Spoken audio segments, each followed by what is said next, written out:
Hey y'all, Professor Kilowatt here, again bringing you psychological snapshots of comic book characters. Remember, I'm just providing you a little expertise as a licensed clinical social worker. Today, we'll be talking to you about Doom, Victor Von Doom, aka Dr. Doom of Latveria. So let's talk about the personality disorders of Dr. Doom. How many personality disorders does Dr. Doom actually have? Well, what we know is that based off of unprocessed trauma, that's where we get our personality disorders. When we look at Dr. Doom and his mannerisms, we can definitely state that he's very paranoid. He kind of feels like the world is against him.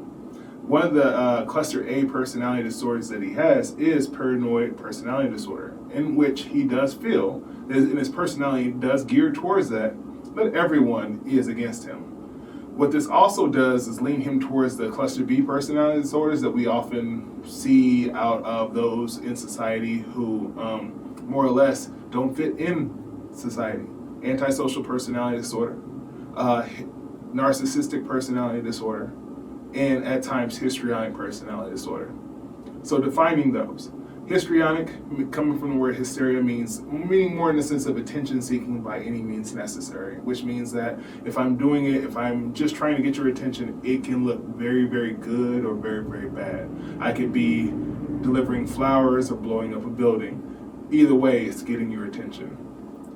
Antisocial personality disorder is seeing oneself outside of the norms of society, not allowing the moral fabric of society to apply to you. Oftentimes, we are seeing them as con men or as serial killers or mass murderers. But when it comes to Doom, what we see is Doom's availability to more or less betray people, where he will betray someone who he's working with to meet his own needs. It doesn't matter if it's Namor, it could be Kang the Conqueror. He can work with you as long as it meets his mission. Until then, happy hunting, because at the end of the day, Doom will turn on you if it meets his goal, which kind of brings me to the narcissism. Doom also refers to himself in the third person and sees himself as the be-all, end-all, or more or less the person who will save all.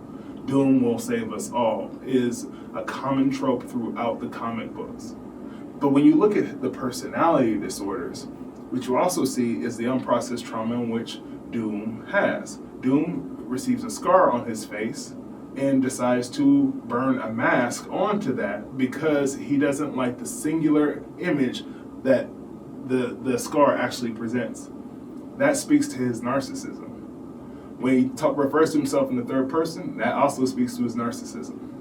But what you see a person's personality who is fragmented based on their experiences and traumatic experiences. But we also see Doom as being not just the villain or the anti-hero, but sometimes often the savior. What do you think? Like, comment below, and we'll see you next time.